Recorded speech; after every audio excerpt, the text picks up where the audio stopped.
Hello friends, अब आइए हम आगे कंटिन्यू करते हैं। ठीक है, तो देखिए एक क्वेश्चन है। क्या है question? Show that I equal to 0 से पाई बाई 2। ठीक है, आई इक्वल टू 0 से pi by 2 log sine x d x converges. ठीक है, ये कन्वर्ज करता है, ये हमको दिखाना है। ठीक है, कैसे दिखा सकते हैं इसको?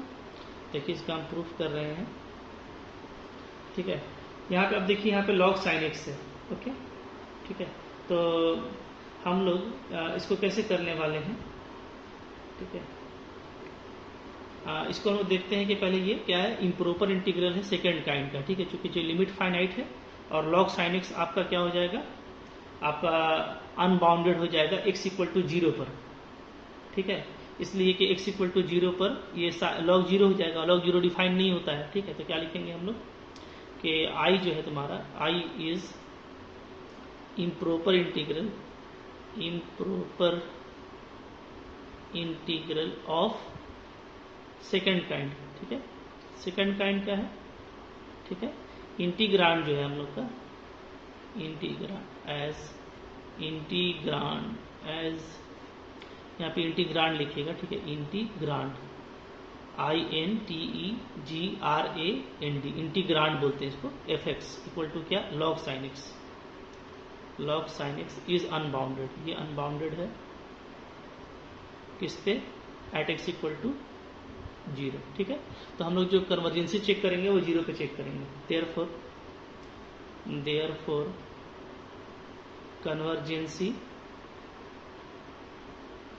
कन्वर्जेंसी test at x equal to 0। ठीक है, ओके। अच्छा, अब हम लोग जो है एक म्यू टेस्ट से करते हैं, बाय म्यू टेस्ट चूज कर लेते हैं। ठीक है, म्यू सच दैट, देखते हैं हम लोग के limit x tending to 0 x का पावर म्यू fx, इसका वैल्यू क्या आता है। ठीक है, देखिए limit x tending to 0, okay, x का पावर म्यू रहने दीजिए, और fx क्या है हमारा, लॉग साइन एक्स।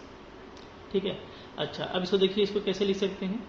इसको हम लिख सकते हैं equal to limit x tending to 0 log sine x के ऊपर में रहने दीजिए और नीचे कर दीजिए x का पावर माइनस म्यू, कर सकते हैं। ठीक है, अब देखिए ये 0/0 फॉर्म है, लॉग साइन 0 कर देंगे तो ये तो अनडिफाइंड ही रहेगा। ठीक है, और नीचे भी 0 आ जा रहा है। तो अब क्या है, यहाँ पे हम लगाएंगे एल हॉस्पिटल रूल। ठीक है, एल हॉस्पिटल रूल क्या होता है, ऊपर और नीचे हम लोग डिफ्रेंशिएट करते हैं ना x के रिस्पेक्ट में। इसको डिफ्रेंशिएट करेंगे, क्या आएगा, लॉग का 1/sin x और इंटू cos x। ठीक है, अब बाई नीचे क्या आ जाएगा, माइनस म्यू x का पावर माइनस म्यू -1, ऐसे आएगा। ठीक है, यहाँ पे हमने क्या लगाया है, यहाँ पे हमने लगाया है एल हॉस्पिटल रूल। ये अगर आप लोग नहीं जानते हैं तो देख सकते हैं, आसान है। ठीक है, जब भी कोई लिमिट डिफाइन नहीं होता है तो उसमें हम लोग क्या करते हैं, ऊपर भी डिफ्रेंशिएट करते हैं, नीचे भी डिफ्रेंशिएट करते हैं। और अब अगर डिफाइन हो गया तो ठीक, वरना फिर कर सकते हैं आप। ठीक है, इसी को एल हॉस्पिटल रूल कहा जाता है। ठीक है, इस तरह से हम लोग लिमिट को क्या करते हैं, फाइनाइटली एग्जिस्ट करवाते हैं। ओके, तो अब देखिए यहाँ पे क्या हो जाएगा, लिमिट x टेंडिंग टू 0, ये आपका बन गया tan x, तो tan x को रहने दीजिए। ठीक है, ओके। अच्छा, वो cos बाई साइन हमारा कॉट बन रहा है। ठीक है, तो यहाँ पे इसको कट कर देते हैं, क्या हो जाएगा, इसको लिख देंगे cot x बाई x का पावर माइनस म्यू -1। ठीक है, और 1 माइनस म्यू को यहाँ पे ले लेते हैं। ठीक है, ओके। अब देखिए इसको कैसे लिख सकते हैं, इसको हम लिख सकते हैं यहाँ पे लिमिट x टेंडिंग टू 0। ठीक है, x का पावर म्यू +1 को ऊपर लिख दिया और नीचे tan x। ठीक है, और -1/म्यू को यहाँ पे रहने देते हैं। ठीक है, तो अब देखिए यहाँ पे हम लोग अभी देखेंगे तो हम लोग का क्या यहाँ पे कंडीशन है कि अभी भी ये 0/0 फॉर्म में आ रहा है। ठीक है, फिर से ये 0/0 फॉर्म है, तो फिर से यहाँ पे हॉस्पिटल रूल लगा दीजिए, तो क्या आ जाएगा, लिमिट x टेंडिंग टू 0 -1/म्यू। ठीक है, अच्छा, अब ऊपर में करेंगे तो क्या आ जाएगा, तो म्यू +1 और x का पावर क्या बचेगा, म्यू, और नीचे में tan x का क्या होता है, सेक स्क्वायर x, ठीक है। ओके, अब अगर हम लोग इस पे वैल्यू डालें तो डालेंगे तो क्या हो जाएगा, देखिए माइनस म्यू प्लस 1 ऊपर में है और नीचे में आपका म्यू है, ठीक है। और x में डालेंगे तो 0 और नीचे से एक स्क्वायर 0 1 होता है, तो 0/1, यानी अब ये 0 आ रहा है, ठीक है। तो देखिए कन्वर्जेंसी के केस में हम लोग ये कंडीशन बात किए थे कि 0 को कंसिडर किया जा सकता है, ठीक है। तो हम लोग क्या लिखेंगे, हम लोग लिखेंगे इसके लिए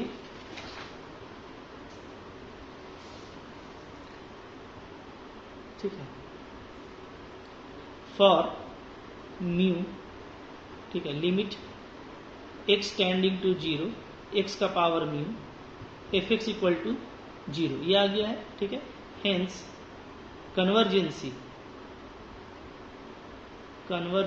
of fx, convergency of integral, ठीक है, convergency of integral is consider किया जा सकता है, ठीक है, considered, okay.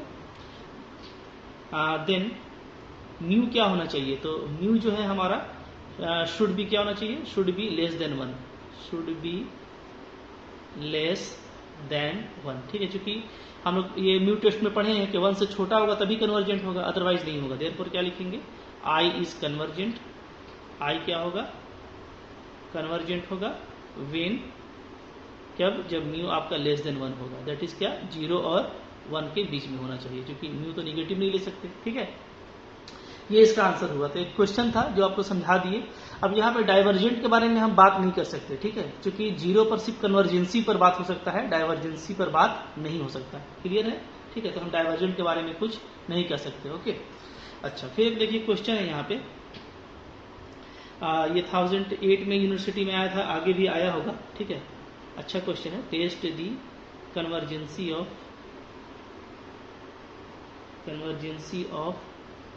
0 to π/4 1/√10x dx, ठीक है। हमको इसका कन्वर्जेंसी चेक करना है, ओके। तो यहाँ पे देखिए ये भी इम्प्रॉपर इंटीग्रल है आपका सेकेंड काइंड का, ठीक है। यहाँ पे जो हमारा इंटीग्रांड है हियर, जो आपका इंटीग्रांड है, integrand fx equal to 1/√10x, ये अनबाउंडेड है, is unbounded at x equal to 0, x का वैल्यू 0 डालने से क्या हो जा रहा है, इन्फिनिटी हो जा रहा है, ठीक है। तो हम लोग जो कन्वर्जेंसी हुआ कहाँ पे चेक करेंगे, वो x इक्वल टू 0 पे चेक करेंगे। Therefore to test convergency at x equal to 0, ठीक है। अच्छा देखिए एक फॉर्मूला है हम लोग के पास, क्या है, लिमिट x टेंडिंग टू 0, ठीक है, x/10x, ये क्या होता है, ये 1 होता है। इस फॉर्मूला का हम यूज करेंगे, ठीक है। तो देखिए नीचे में tan जो है वो रूट में है, तो ऊपर में भी हम रूट लेंगे, यानी x का पावर क्या लेना पड़ेगा, 1/2। तो म्यू क्या लेंगे, to choose mu equal to 1/2 ले लेते हैं, ठीक है। क्या होगा बोलिए, therefore limit x tending to 0, x का पावर म्यू fx, इसका वैल्यू क्या आ जाएगा, लिमिट x टेंडिंग टू 0, ठीक है, x का पावर 1/2 और fx क्या है हमारा, √10x, ठीक है।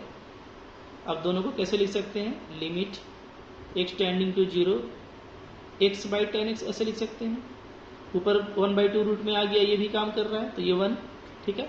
अब ये क्या है, ये आपका फाइनाइट है और क्या है, नॉन जीरो है, फाइनाइट है और नॉन जीरो है, ठीक है।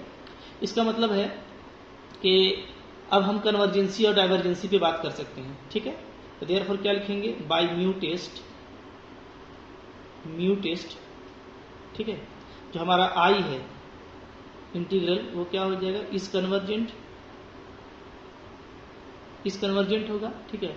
इसलिए कि जो हमारा म्यू है वो 1/2 है, और 1/2 क्या है, 1 से स्मॉलर है, ठीक है।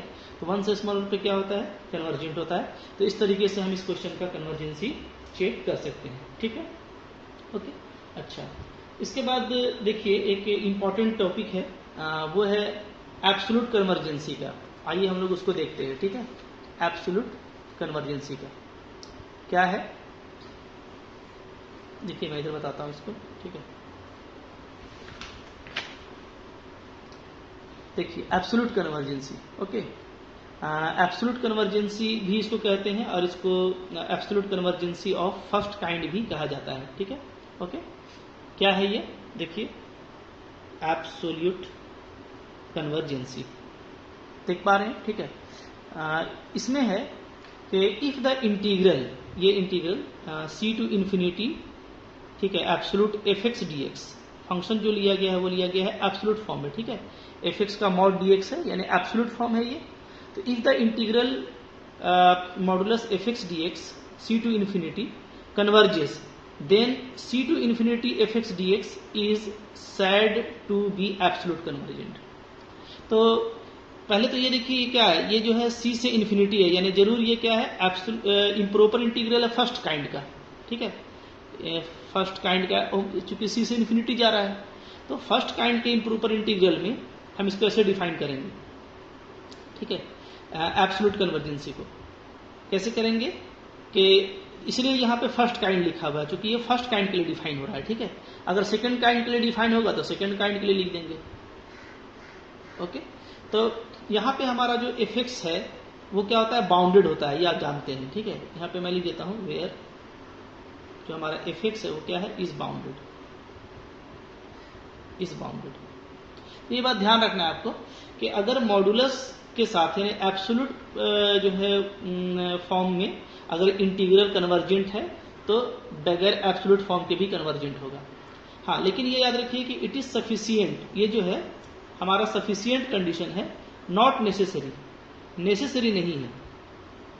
ठीक है, ये नेसेसरी नहीं है। ओके, तो सफिशियंट जरूर है लेकिन नेसेसरी नहीं है। इसका मतलब ये है कि अगर एब्सोल्यूट कन्वर्जेंट है तो हम उसको कन्वर्जेंट बोल सकते हैं, एब्सोल्यूट कन्वर्जेंट इंप्लाइज कन्वर्जेंट। लेकिन अगर सिर्फ कन्वर्जेंट आपको दिया हुआ है और तब वहां से हम कुछ नहीं बोल सकते कि ये एब्सोल्यूट कन्वर्जेंट भी होगा या नहीं होगा। ठीक है, ओके, तो एब्सोल्यूट कन्वर्जेंट है तो कन्वर्जेंट होगा, लेकिन अगर कन्वर्जेंट है सिर्फ तो वो एब्सोल्यूट हो भी सकता है और नहीं भी हो सकता है। ठीक है, याद रखना है आपको।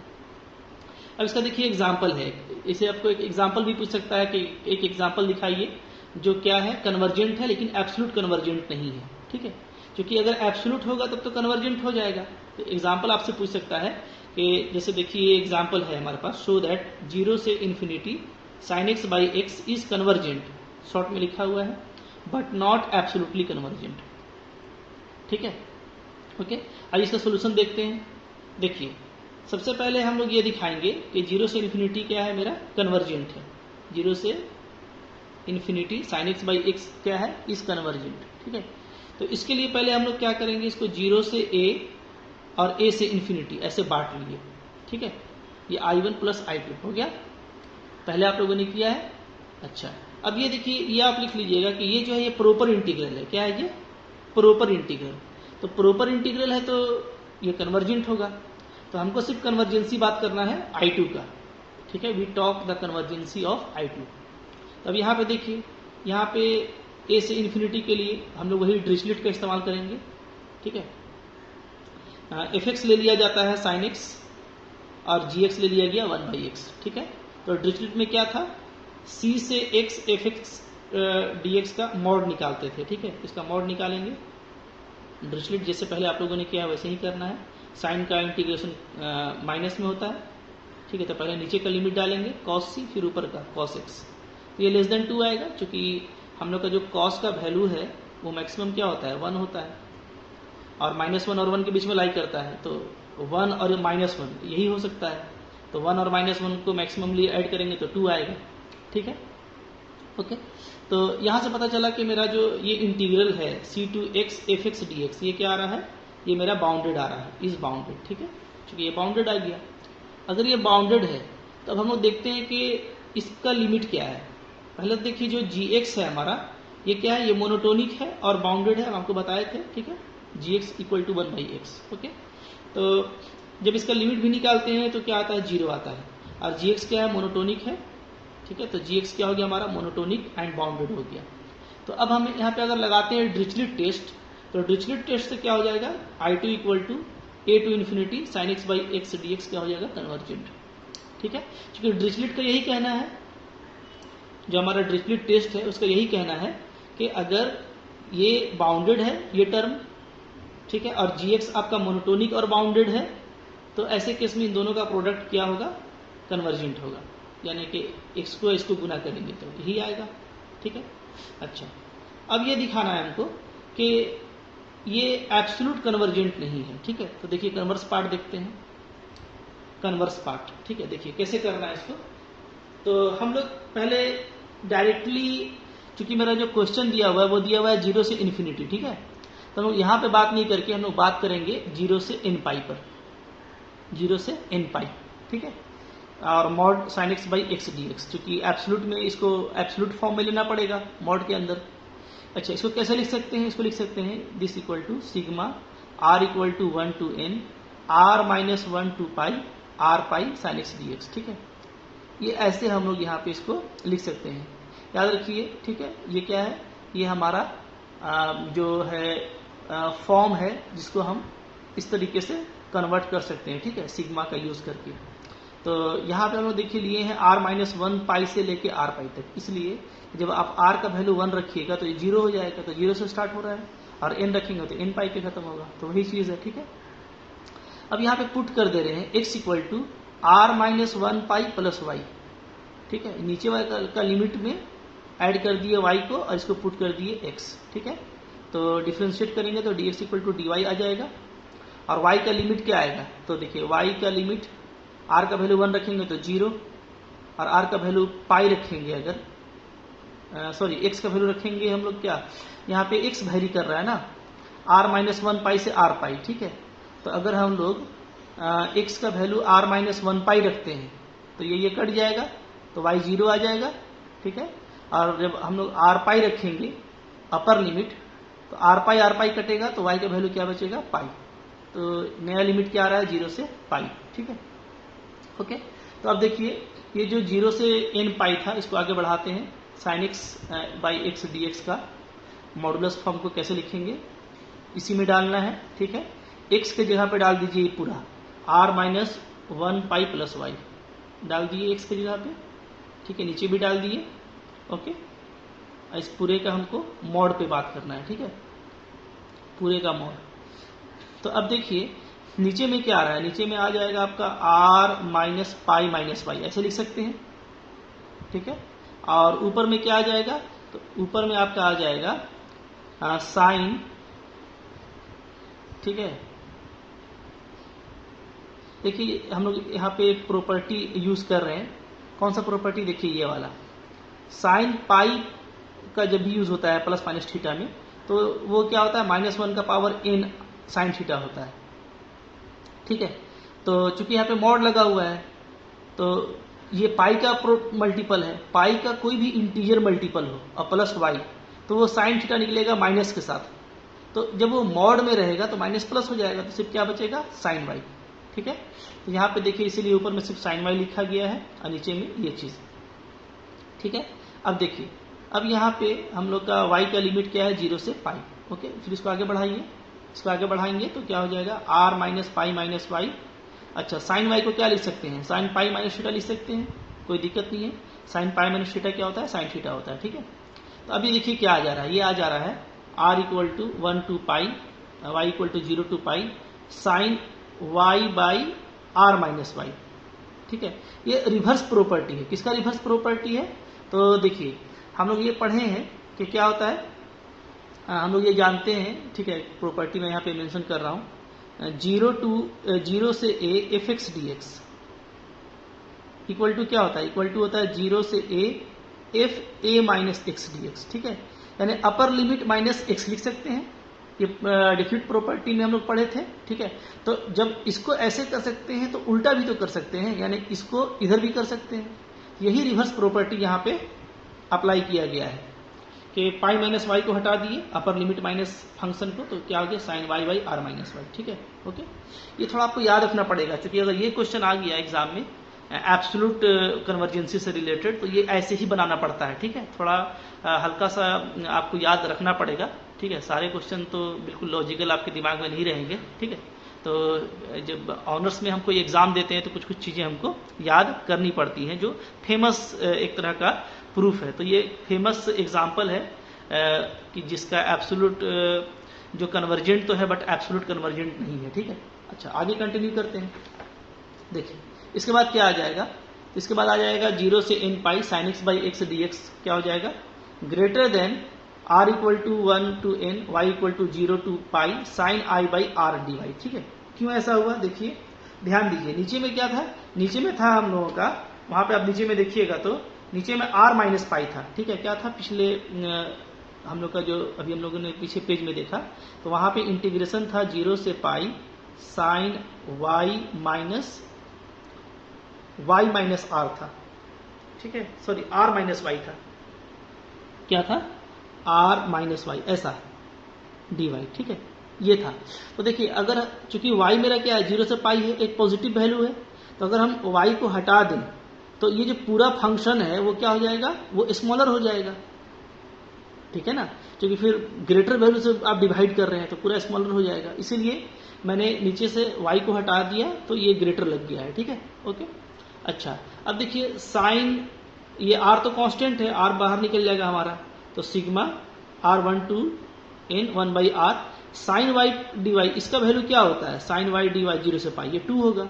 ठीक है, कैसे ये आप निकाल सकते हैं, साइन वाई का इंटीग्रेशन क्या होता है, साइन वाई का इंटीग्रेशन हो जाएगा माइनस कॉस वाई, तो लिमिट उल्टा कर लीजिए यानी 0 से पाई, तो कॉस 0 पहले डालेंगे फिर माइनस में फिर कॉस पाई, तो कॉस 0 क्या होता है 1 और कॉस पाई माइनस 1, तो 2 आ रहा है।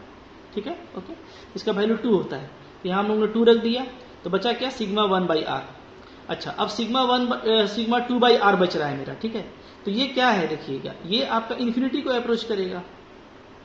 ठीक है, क्यों इन्फिनिटी को अप्रोच करेगा, इसलिए कि r आपका 1 से लेके n तक कर रहा है। ठीक है, और हम लोग ऐसे भी जानते हैं, हम लोग पढ़े हैं, ठीक है, रियल एनालिसिस में कि सिग्मा 1 बाई n क्या होता है, डाइवर्जेंट होता है, इज डाइवर्जेंट।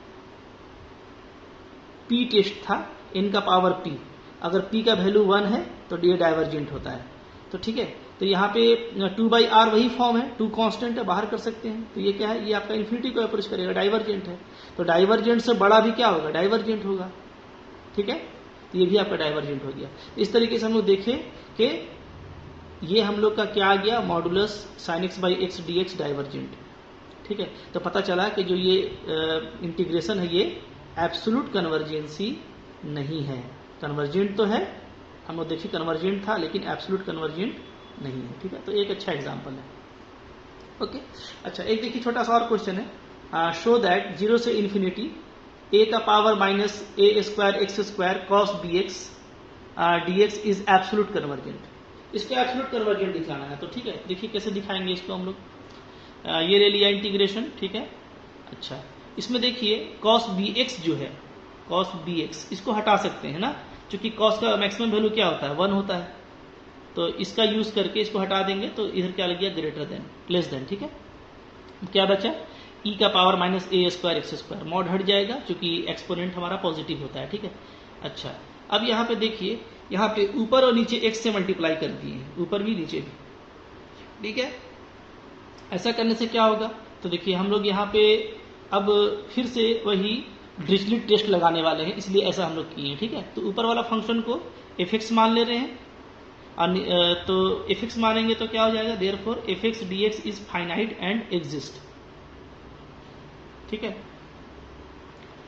इसको हम लोग f(x) मान लिए, तो अब हम लोग देखते हैं कि इसका जो वैल्यू है c से x f(x) dx ये बाउंडेड आता है कि नहीं आता है।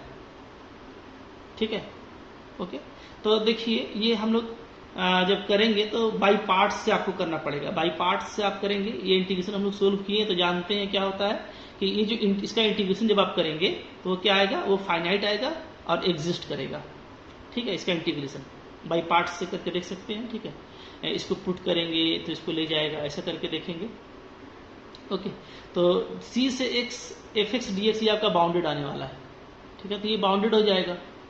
अच्छा gx फिर क्या लेंगे, नीचे वाला 1/x, ये क्या है, ये मोनोटोनिक है और बाउंडेड भी है क्योंकि इसका लिमिट 0 होता है। ठीक है, ओके, ये बाउंडेड भी है, तो डिरिचलेट से क्या हो जाएगा, दोनों का जो प्रोडक्ट है ये और ये, इसका प्रोडक्ट क्या हो जाएगा, 0 से x में कन्वर्जेंट हो जाएगा। ठीक है, तो इसका मतलब ये है कि हम लोग क्या देख रहे हैं कि जब हम लोग मॉडुलस लगाए थे चूंकि शुरू तो हम लोग यही से किए थे, तो इसका जो मॉडुलस है वो क्या है, वो कन्वर्जेंट है। यानी अगर मॉडुलस कन्वर्जेंट है तो क्या मतलब है कि ये एब्सोल्यूट कन्वर्जेंट कहलाएगा। क्या कहलाएगा? Absolute convergent. ठीक है, तो इस तरीके से इसको हम लोगों को देखना है, एब्सोल्यूट कन्वर्जेंसी को। ठीक है, कुछ इसके बाद जो नेक्स्ट टॉपिक है हम लोगों का, तो नेक्स्ट टॉपिक में हम लोग फिर आगे कंटिन्यू करेंगे। Okay, thank you.